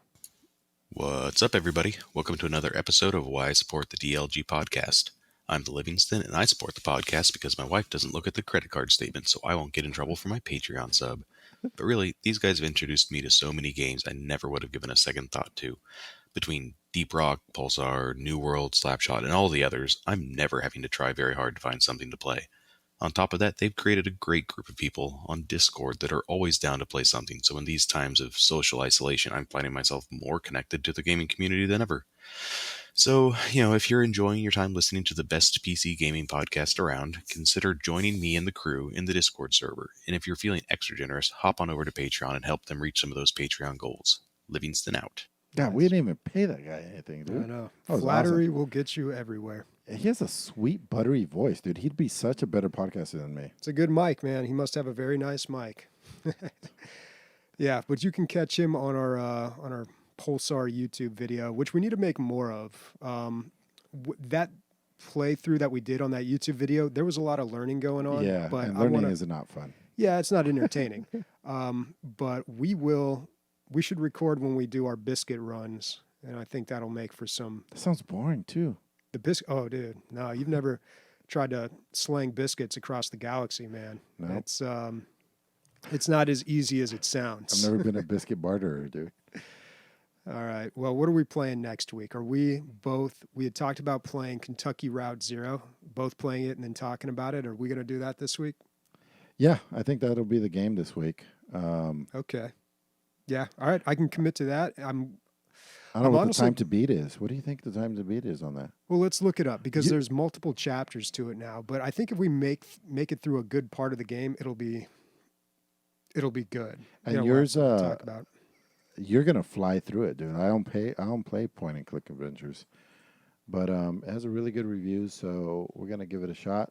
Like really good reviews. People have been raving about this game for a long time. Oh, 9 hours it says. Oof! I don't know if we're gonna get that done in 1 week. I bet I can. For you can, yeah. Yeah, but oh wait, no. It says Kentucky Route Zero Act 2, 1 hours. Act 5, 1.5 hours. So I don't know. I'm getting some mixed messages from howlongtobeat.com, but it could be a while. I don't know if we'll get through it in 1 week. And if it is a point and click adventure game, some of them you could spend a lot of time on one puzzle that takes someone else hardly any time at all. So the time to beat varies dramatically.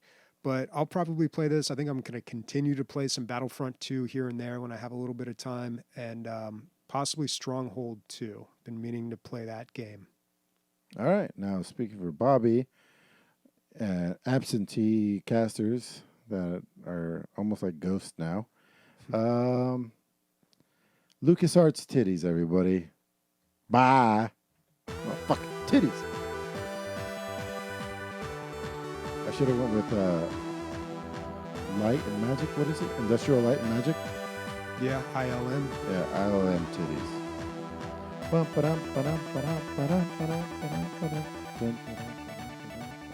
was a good cast.